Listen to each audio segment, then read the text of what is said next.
Pense e enriqueça. Napoleon Hill. Palavras do editor. Um dos livros mais poderosos do mundo encontra-se em suas mãos. Fornece-lhe um plano testado que torna os homens ricos. Ensina-lhe exatamente como usá-lo e inicia agora mesmo. O que é que faz que um homem vá para frente toda a sua vida, realizando, ganhando, multiplicando sua riqueza e felicidade, enquanto o outro nem sequer começa? O que é que dá a um homem grande poder pessoal, enquanto outro permanece ineficaz? O que faz com que um homem seja capaz de resolver qualquer problema, encontrar o caminho entre todos os lugares inóspitos da vida, até a realização de seus mais acalentados sonhos, enquanto outro luta, fracassa e termina em nada? Há muitos anos atrás, Napoleon Hill sentou-se com Andrew Carnegie, um dos homens mais ricos do mundo na época, e teve o primeiro vislumbre do grande segredo. Carnegie incumbiu-o de descobrir como outros usavam este segredo, para que lhes estudasse os métodos e criasse um único método que pudesse ser dado ao mundo como plano máximo. Pense e enriqueça revela o segredo e fornece o plano. Desde sua publicação em 1937, muitas edições se esgotaram assim que foram impressas. A edição presente foi atualizada com auxílios completamente novos para o leitor, incluindo um curso para recordar de uma página em cada capítulo. Aqui está finalmente o meio seguro de vencer todos os obstáculos, realizar qualquer ambição, atrair sucesso como se viesse de um rio eternamente fluente. Este livro irá sacudi-lo com seu poder de transformar a vida. Logo saberá por que certas pessoas adquirem pilhas de dinheiro e felicidade, pois você será uma delas. Prefácio. Em todos os capítulos deste livro, menciono o segredo de ganhar dinheiro, que trouxe fortunas a centenas de homens muito ricos, homens que analisei com cuidado durante longos anos.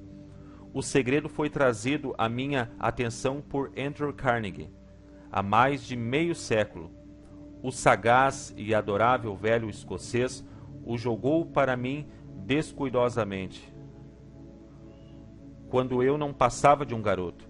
Depois, recostou-se na cadeira com um alegre piscar de olhos e ficou a examinar-me atentamente, para ver se eu possuía cabeça suficiente para entender o pleno significado do que me dissera.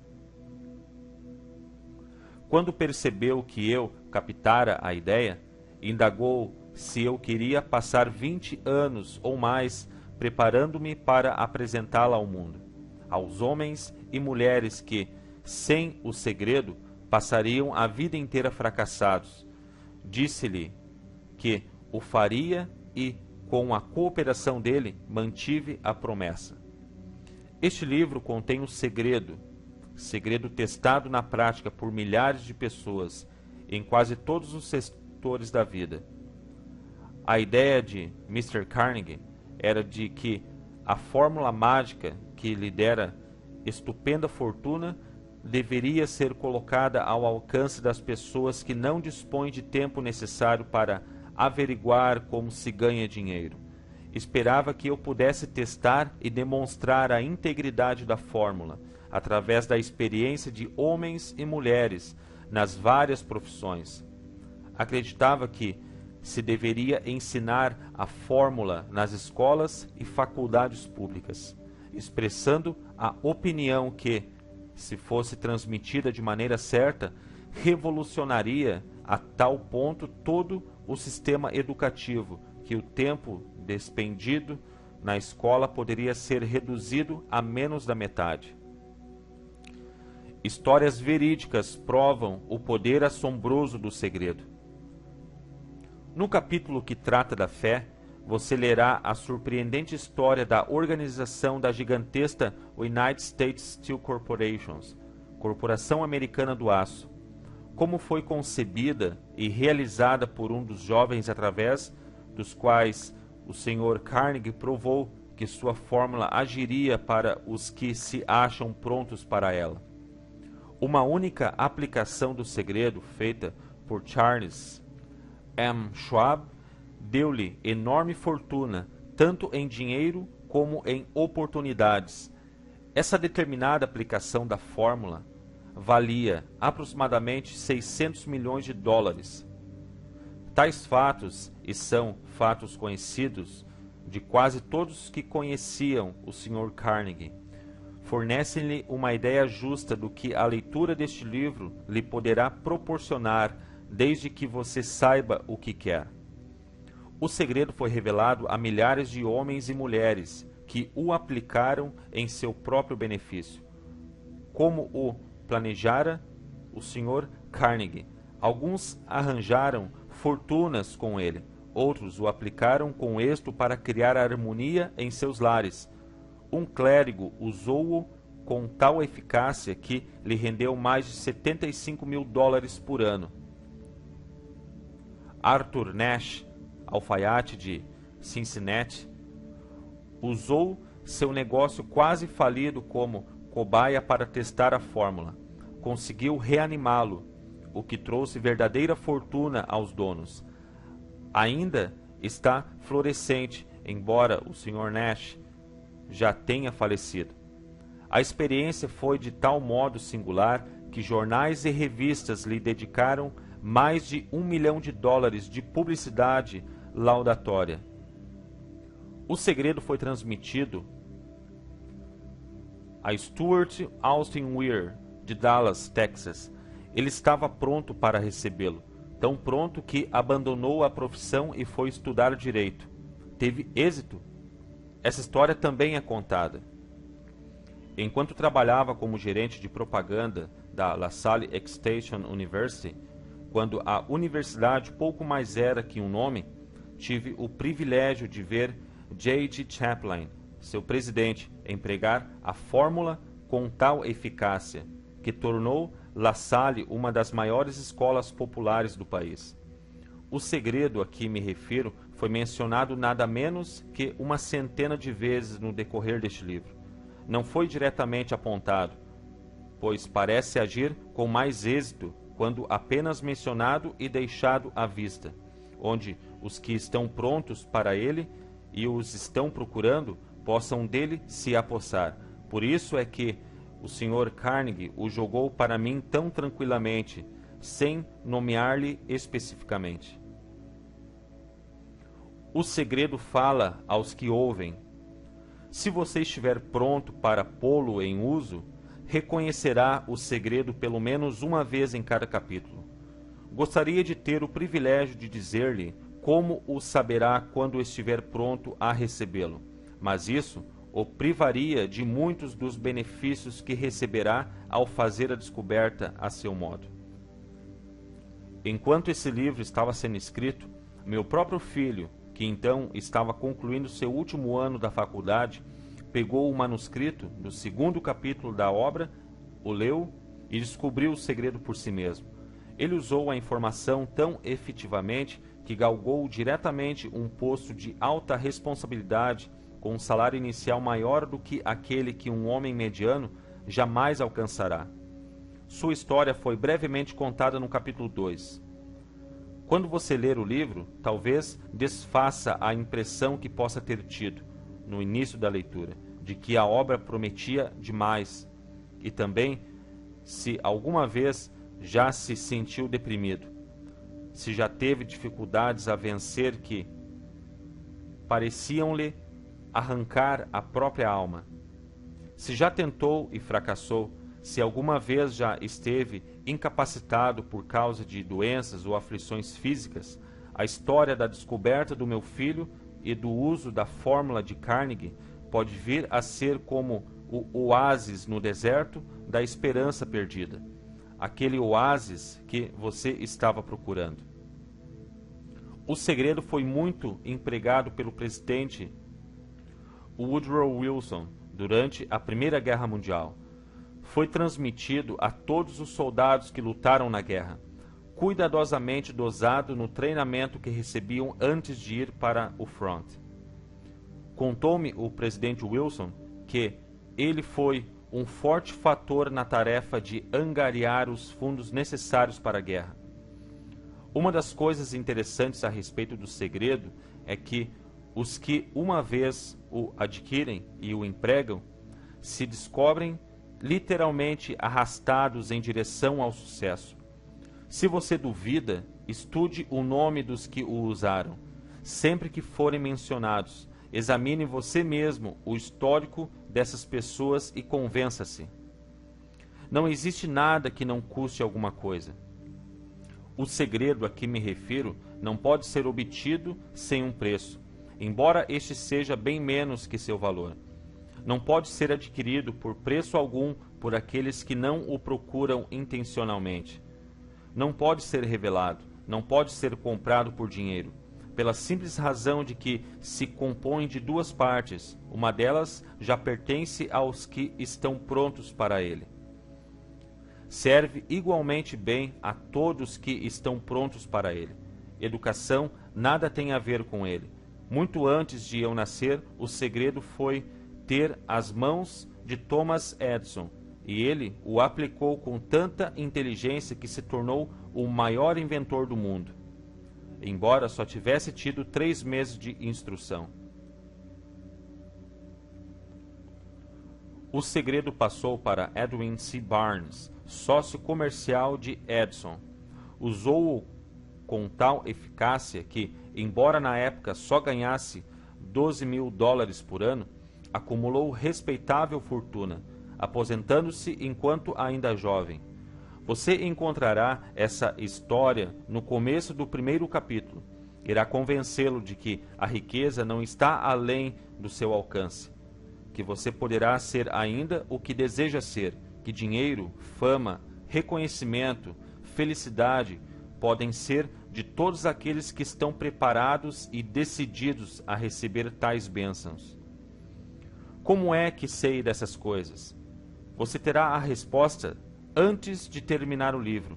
Poderá encontrá-lo no primeiro capítulo ou na última página. Enquanto me ocupava com a tarefa da pesquisa de 20 anos, que empreendi atendendo ao pedido de Sr. Carnegie, analisei centenas de homens afamados, muitos dos quais admitiram terem acumulado suas vastas fortunas utilizando o auxílio do segredo de Carnegie. Entre eles estão Henry Ford, William Wrigley Jr., John Wanamaker, James G. Reel, George S. Parker, E. M. Startler, Henry L. Dougherty, Cyrus Curtis, George Eastman, Charles M. Schwab, Harris Williams, Dr. Frank Gonsalves, Daniel Willard, King Gillette, Ralph Weeks, Juiz Daniel Wright, John D. Rockefeller, Thomas Edison, Frank A. Vanderlip, F. W. Woolworth, Sir Robert A. Dollar, Edward A. Filin, Edwin C. Barnes, Arthur Nash, Theodore Roosevelt, John Davis, Albert Hubbard, Wilbur Wright, William Jennings Bryan, Dr. David Starr Jordan, J. Audrey Armour, Arthur Brisbane, Woodrow Wilson, William Howard Taft, Luther Burbank, Edward Bock, Frank A. Munsey, Albert Gary, Clarence Darrow, Dr. Alexander Graham Bell,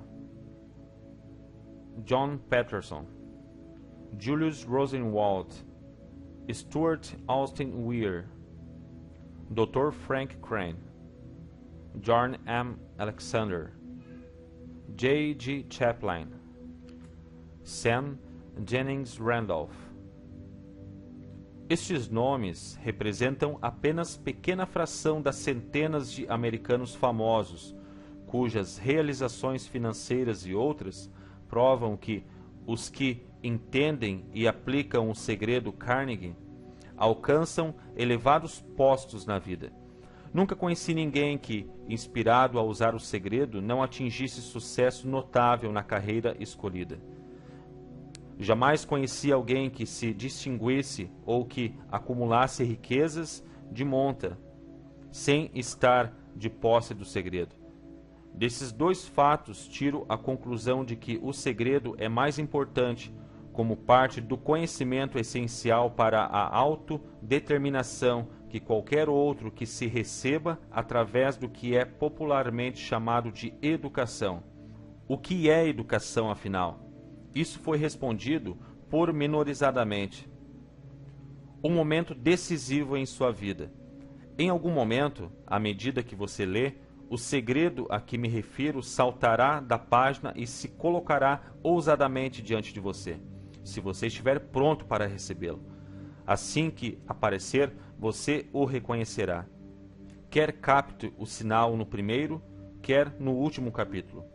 Pare um momento quando ele se apresentar e faça um brinde, pois a ocasião assinalará o mais importante ponto de mutação em sua vida.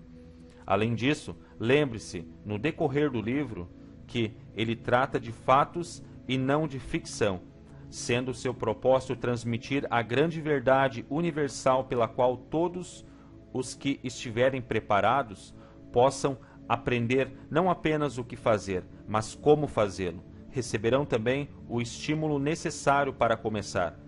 Como palavra final de preparação, antes de iniciar o primeiro capítulo, posso oferecer-lhe uma rápida sugestão, que lhe poderá fornecer a pista para reconhecer o segredo de Carnegie. Eila, toda a realização, toda a riqueza ganha, tem seu início numa ideia. Se você estiver pronto para a revelação do segredo, então você já possui metade dele. Por isso, reconhecerá prontamente a outra metade, no momento em que esta estiver diante de sua mente. Napoleon Hill. Pensamentos são coisas. O poder que prenuncia o sucesso é o poder da mente. Como fazer com que a vida diga sim em vez de não aos seus planos e ambições? Na verdade, pensamentos são coisas, e coisas bem poderosas quando se unem a propósitos definidos, persistência e um ardente desejo de serem traduzidos em riquezas ou outros objetos materiais. Há alguns anos, Edwin C. Barnes descobriu quanto é verdade que os homens realmente pensam e enriquecem. A descoberta não se deu de uma vez, chegou aos poucos, começando com o ardente desejo de se tornar sócio do grande Edison. Uma das características principais deste desejo era o de ser definido. Queria trabalhar com Edison e não para ele. Observe cuidadosamente a descrição de como procedeu para traduzir o desejo em realidade e terá, então, maior compreensão dos princípios que conduzem à riqueza. Quando tal desejo ou impulso passou pela primeira vez em sua mente, não se achava ainda em condições de agir. Duas dificuldades se interpunham em seu caminho. Não conhecia Edison, nem podia pagar a passagem de trem para East Orange, em New Jersey. Essas dificuldades teriam sido suficientes para desanimar a maioria dos homens, de fazer qualquer tentativa de levar avante o desejo. Mas o desejo que ele nutria não era um desejo comum. Edison olhou para ele. Apresentou-se no laboratório de Edison, anunciando que viera para fazer negócios com o inventor. Referindo-se ao primeiro encontro Barnes-Edison, disse esse último, anos mais tarde: Lá estava ele diante de mim, parecendo um camarada comum, mas havia algo na expressão de seu rosto que transmitia a impressão de que estava decidido a conseguir o que buscava. Eu aprendera, em longos anos de experiência com os homens, que quando alguém realmente deseja uma coisa tão intensamente, a ponto de arriscar todo o futuro numa simples jogada para consegui-la, não poderá deixar de ser bem-sucedido. Dei-lhe a oportunidade que pedia, porque percebi que resolvera não arredar pé enquanto não obtivesse êxito. Acontecimentos subsequentes comprovam que não houvera erro.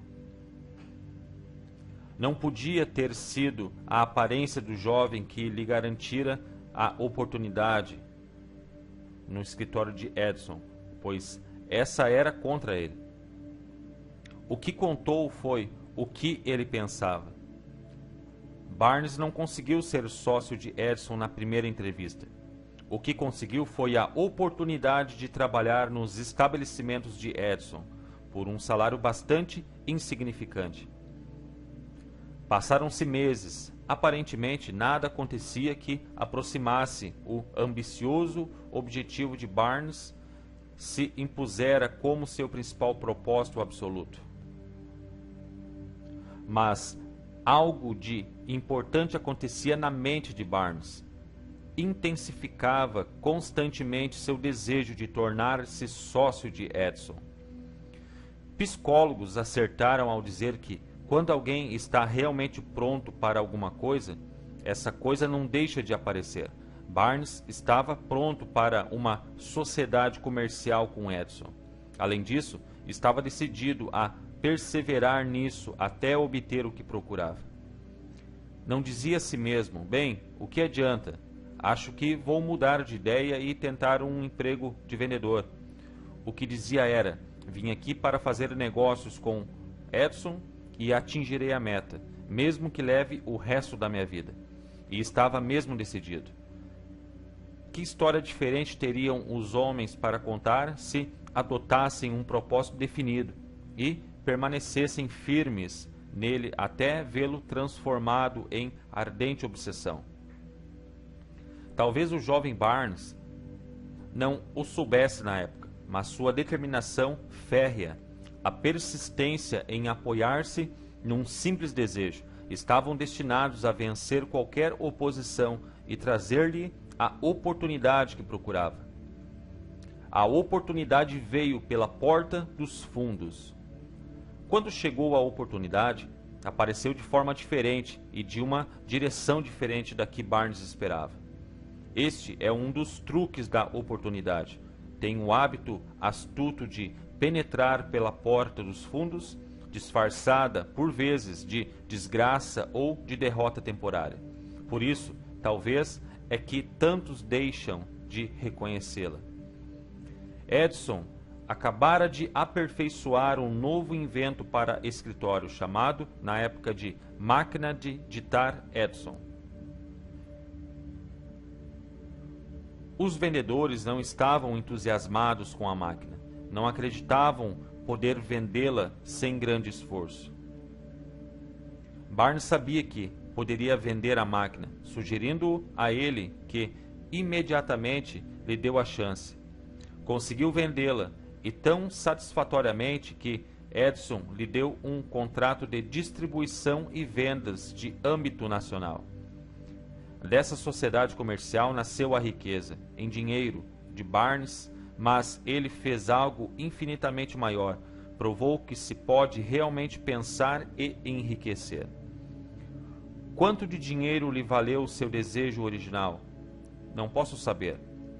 Talvez lhe trouxesse 2 ou 3 milhões de dólares, mas a quantia, seja qual for, torna-se insignificante comparada à qualidade maior que adquiriu através do conhecimento de que um impulso intangível de pensamento pode ser transformado em prêmios materiais, aplicando-se os princípios conhecidos. Barnes literalmente pensou numa sociedade com o grande Edison. Pensou numa fortuna. Nada tinha para começar, exceto a capacidade de saber o que queria e a determinação de persistir no desejo até realizá-lo. O homem que desistiu cedo demais. Uma das causas de fracasso mais comuns é o hábito de desistir, quando se é acometido de derrota temporária. Todos são culpados desse erro, numa ou noutra ocasião. Um tio de R. U. Darby foi atingido pela febre do ouro nos dias da corrida do ouro e lá se foi para o oeste, para escavar e enriquecer. Nunca ouvira dizer que mais ouro fora extraído dos pensamentos dos homens do que jamais saíra da terra. Fez valer seus direitos e foi trabalhar de pá e picareta. Após semanas de trabalho, foi recompensado pela descoberta do minério reluzente. Precisava de máquinas para trazer o minério para a superfície. Sem alarde, cobriu a mina, refez as pegadas que o levavam à sua casa em Williamsburg, Maryland, e contou aos parentes e alguns vizinhos do achado. Reuniram dinheiro para as máquinas necessárias e mandaram-nas por navio. O tio e Darby voltaram ao trabalho na mina. O primeiro carro de minério foi extraído e enviado a uma fundição. O que voltou demonstrou que possuíam uma das mais ricas minas de Colorado. Com algumas cargas mais do minério, poderiam saldar as dívidas. Depois viriam os enormes lucros. As perfuratrizes penetraram na terra enquanto aumentavam as esperanças de Darby e seu tio. Então, algo aconteceu. O veio de minério de ouro desapareceu. Tinham chegado ao fim do arco-íris, e o pote de ouro não mais estava lá. Continuaram a perfurar, tentando desesperadamente encontrar o veio de ouro. Tudo em vão. Finalmente resolveram desistir. Venderam a maquinaria a um negociante de ferro velho por algumas centenas de dólares e levaram um trem de volta. O dono do ferro velho chamou um engenheiro de minas para que examinasse a mina e fizesse uns cálculos. O engenheiro concluiu que o projeto falhara porque os donos não estavam habituados às linhas falhas. Seus cálculos mostraram que o veio seria encontrado a apenas 1 metro de onde os Darby tinham parado de perfurar. Foi exatamente onde o encontraram. O homem do ferro velho retirou milhões de dólares em minério da mina, porque foi suficientemente esperto para procurar o conselho de um perito antes de desistir. Sucesso a um passo além da derrota. Longo tempo depois, Darby recuperou a perda, com grande margem, quando fez a descoberta de que o desejo pode transformar-se em ouro. A descoberta teve lugar depois que encontrou no ramo de vendas de seguros de vida. Lembrando-se de que perdera enorme fortuna por ter parado a 3 passos do ouro. Darby lucrou com a experiência em seu trabalho pelo método simples de dizer a si mesmo: parei a 3 passos do ouro, mas jamais pararei porque os homens me dizem não ao meu pedido de que comprem seguro de vida. Darby tornou-se parte de um pequeno grupo de homens que vendem anualmente mais de $1 milhão. Deve sua persistência à ação que aprendeu com sua desistência no ramo da mineração do ouro. Antes que o sucesso chegue na vida de qualquer homem, ele encontrará, com certeza, muitas derrotas temporárias e talvez algum fracasso. Quando a derrota alcança o homem, a coisa mais fácil e lógica a fazer é desistir. É o que faz exatamente a maioria das pessoas.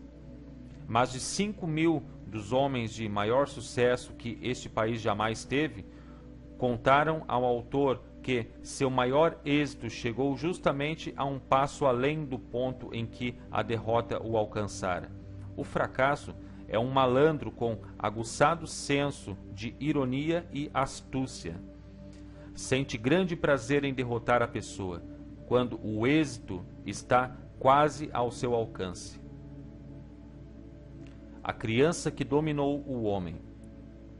Pouco depois que Darby se formou na escola dos golpes duros, decidindo aproveitar a experiência que tivera no ramo da mineração do ouro, teve a sorte de estar presente numa ocasião que lhe demonstrou que um não precisa necessariamente significar não. Uma tarde ajudava o tio a moer trigo num moinho antigo. O tio dirigia uma grande fazenda em que viviam alguns colonos de cor, partilhando a colheita. Silenciosamente abriu-se a porta e uma criança de cor, pequena, filha de um dos arrendatários, entrou, parando ao lado da porta. O tio ergueu os olhos e, vendo a criança, berrou-lhe asperamente: "O que é que você quer?" Medrosa, a criança respondeu: "Mamãe dizeu para mandar 50 centavos para ela." "Não o farei", retorquiu o tio, "e agora corra para casa." "Sim, senhor", disse a menina, mas não se moveu. O velho continuou o serviço e estava tão entretido que nem percebeu que a criança não ia embora. Ao erguer os olhos, deparou com ela no mesmo lugar. Gritou-lhe: "Já lhe disse que fosse para casa. Agora vá, senão vou bater em você." "Sim, senhor", respondeu a criança, mas não se mexeu. O tio largou um saco de farinha que ia despejar no funil, apanhou um bastão do barril e se dirigiu à criança com uma expressão que indicava barulho. Darby conteve a respiração. Estava certo de que testemunharia uma violência. Sabia que o tio tinha um temperamento feroz.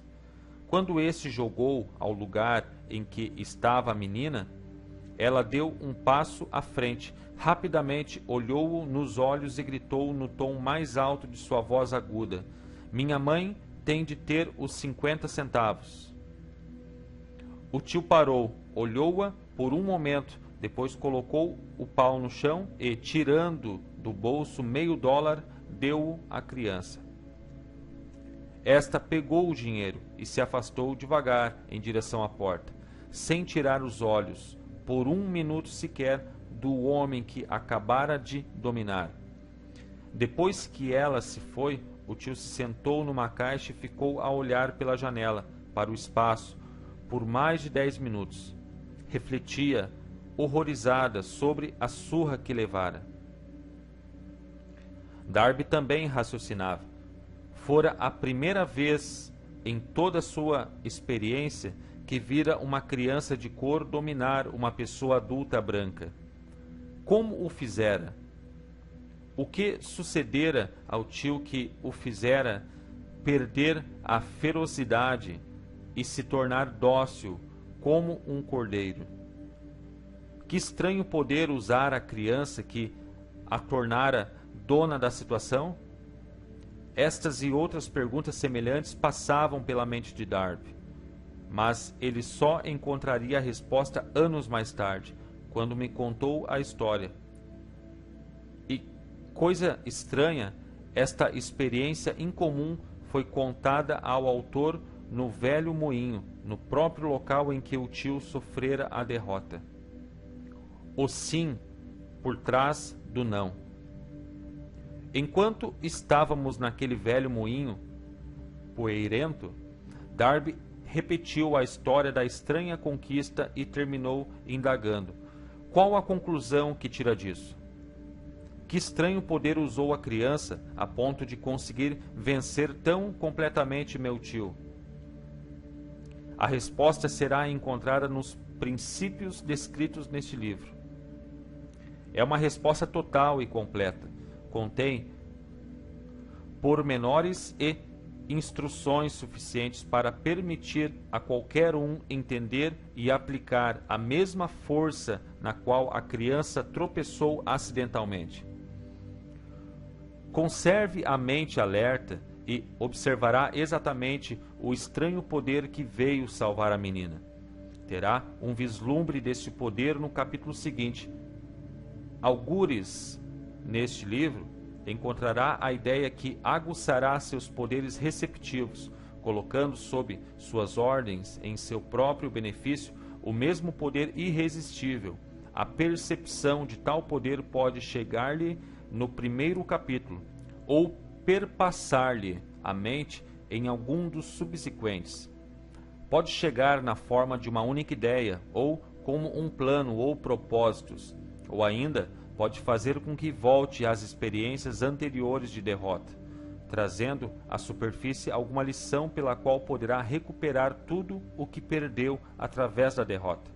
Depois que descrevia a Darby o poder inadvertidamente empregado pela criança, ele logo rememorou seus 30 anos de experiência como vendedor de seguros de vida, reconhecendo com franqueza que o sucesso alcançado neste ramo devia-o e muito à lição que aprendera com a menina.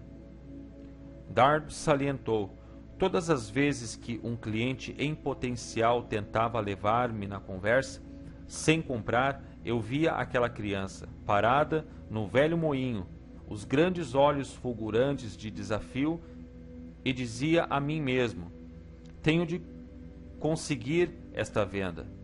A melhor parte das vendas se processou depois que as pessoas diziam não. Recordou também o erro que cometera ao recusar a apenas 3 passos do ouro, mas afirmou: aquela experiência não passou de uma bênção disfarçada. Ensinou-me a continuando. Por mais duro que fosse, lição essa que eu tinha de aprender, antes de poder ter êxito no que quer que fosse. As experiências de Darby eram bastante comuns e simples, mas continham a resposta aos desígnios da vida. Portanto, eram-lhe tão importantes quanto a própria vida. Aproveitou as 2 experiências dramáticas porque as analisou, encontrando a lição que ensinavam. Mas o que acontece ao homem que não possui nem tempo, nem vontade de estudar o fracasso, em busca do conhecimento que pode conduzir ao sucesso? Onde e como aprenderá ele a arte de converter a derrota em trampolins para a oportunidade? Em resposta a essas perguntas é que este livro foi escrito. Com uma ideia sensata você alcançará sucesso. A resposta exigiu a descrição de 13 princípios, mas lembre-se, ao ler, que a resposta que você procura, as perguntas que o fizeram refletir sobre a singularidade da vida, pode ser encontrada em sua própria mente, por meio de alguma ideia, plano ou propósito, aptos a surgir na mente durante a leitura. Uma ideia sensata é tudo o que necessitamos para alcançar sucesso. Os princípios descritos neste livro contêm os meios e modos de criar ideias úteis. Antes de prosseguirmos abordando a descrição de tais princípios, acreditamos que você merece receber essa importante sugestão. Quando as riquezas começam a vir, vêm com tal rapidez, em tal abundância, que a gente se pergunta onde se escondiam durante todos aqueles anos estéreis. Esta é uma declaração surpreendente, ainda mais se tomarmos em consideração a crença popular de que a riqueza só vem aos que trabalham duramente e por longo tempo. Quando você começar a pensar e a enriquecer, observará que a riqueza começa com um estado de espírito, com decisão e propósito, com um trabalho pequeno ou árduo. Você e todos os outros devem estar interessados em saber como se adquire o estado de espírito que atrai riquezas. Eu passei 25 anos pesquisando, porque também quis saber quão ricos os homens se tornam desse modo. Observe atentamente. Assim que você dominar os princípios dessa filosofia e começar a seguir as instruções para a aplicação daqueles princípios, seu estado financeiro começará a melhorar e tudo o que você tocar começará a transformar-se numa vantagem em seu próprio benefício. Impossível? Absolutamente. Uma das principais fraquezas humanas é a familiaridade do homem comum com a palavra impossível. Sabe todas as regras que não dão certo? Sabe todas as coisas que não podem ser feitas. Este livro foi escrito para que os que procuram as regras que tornam os outros bem-sucedidos e estão dispostos a arriscar tudo nessas regras. O sucesso chega àqueles que têm a consciência do sucesso. O fracasso vem aos que, com indiferença, se tornam cônscios do fracasso.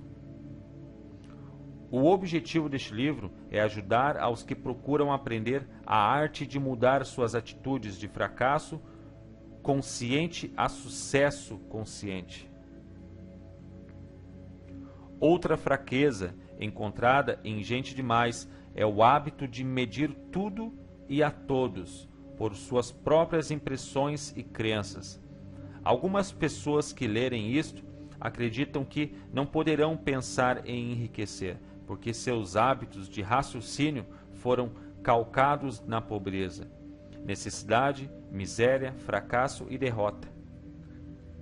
Essa gente infeliz lembra-me um chinês proeminente que foi à América para ser educado no sistema americano. Frequentou a Universidade de Chicago. Um dia, o presidente Harper encontrou o jovem oriental no pátio. Parou para bater um papo com ele, durante alguns minutos, terminando por indagar o que é que mais o impressionara como sendo a característica principal do povo americano. Ora, exclamou o estudante, a estranha forma dos olhos, vocês têm os olhos puxados. O que dizemos nós dos chineses? Recusamos acreditar naquilo que não compreendemos. Cremos tolamente que nossas próprias limitações são a medida certa das limitações. Certamente, os olhos dos outros estão puxados porque não são iguais aos nossos. O quero e o obterei. Quando Henry Ford decidiu produzir seu famoso motor V8, quis construir um motor com todos os 8 cilindros colocados num só bloco. Deu aos engenheiros as instruções necessárias para fazer um projeto da máquina. O desenho foi feito no papel, mas os engenheiros concordaram unanimemente em que era impossível engastar um motor de 8 cilindros numa só peça. Ford disse, façam-no de qualquer maneira. Mas, replicaram, é impossível. Continuem, ordenou Ford, e permaneçam no serviço até conseguirem, não importa quanto tempo leve. Os engenheiros continuaram, nada mais lhe restava fazer senão permanecer no quadro da Ford. Passaram-se 6 meses e nada aconteceu. Outros 6 meses se passaram e ainda. Os engenheiros tentavam todos os planos concebíveis para executar as ordens, mas a coisa parecia fora de dúvida, impossível. No fim do ano, Ford conferenciou com os engenheiros que novamente lhe informaram que não tinham encontrado jeito de executar-lhe as ordens. Vão em frente, teimou Ford, quero-o e o obterei. Prosseguiram então e, como por passe de mágica, o segredo foi descoberto. A determinação de Ford vencera mais uma vez. Talvez essa história não tenha sido descrita com absoluta precisão, mas, em resumo e no conteúdo, está correta. Tire suas deduções. Você que quer pensar em enriquecer do segredo dos milhões de Ford, se puder, não será preciso procurar muito. Henry Ford foi um sucesso, porque entendeu e aplicou os princípios do sucesso. Um deles é o desejo, o conhecimento do que se quer. Lembre-se da história de Ford enquanto lê e assinale as linhas nas quais o segredo de sua estupenda realização foi descoberto. Se puder fazê-lo, se puder apontar o determinado grupo de princípios que tornaram Henry Ford rico, você poderá igualar-lhe os feitos em quase qualquer dos ramos para os quais tem vocação. Um poeta percebeu a verdade. Quando Henley escreveu essas linhas proféticas, sou o dono do meu destino, capitão da minha alma. Deveria ter nos informado que se somos donos do nosso destino e capitães da nossa alma, é porque temos o poder de controlar nossos pensamentos. Deveria ter nos contado que nosso cérebro fica magnetizado pelos pensamentos dominantes que abrigamos na mente e que, por meios que não são familiares a nenhum homem, esses ímãs atraem para nós as forças, pessoas, circunstâncias da vida que se harmonizam com a natureza dos nossos pensamentos dominantes. Deveria ter nos contado que, antes de podermos acumular riquezas em abundância, devemos imantar nossas mentes com um desejo intenso de riquezas. Devemos tornar-nos desejos de dinheiro, até que esse desejo nos leve a criar planos definidos para adquiri-lo. Mas, sendo poeta e não filósofo, Henley contentou-se em declarar a grande verdade em forma poética, deixando aos que o seguiram a interpretação filosófica de suas linhas. Pouco a pouco a verdade se revelou, até que agora parece certo que os princípios descritos neste livro contêm o segredo do domínio de nosso destino econômico. Um jovem compreende seu destino. Estamos prontos, agora, a examinar o primeiro destes princípios. Mantenha o espírito aberto e lembre-se, ao ler, de que não são invenções de ninguém em particular. Os princípios funcionaram para muitos. Você poderá empregá-los em seu próprio e duradouro benefício. Achará fácil e não difícil fazê-lo. Há alguns anos fiz o discurso de formatura no Salem College, em Salem, na Virgínia Ocidental. Salientei o princípio descrito no capítulo seguinte com tal intensidade que um dos membros da classe de bacharelandos apropriou-se dele completamente, tornando-o parte de sua própria filosofia. O jovem se tornou deputado e fator importante na administração Franklin D. Roosevelt.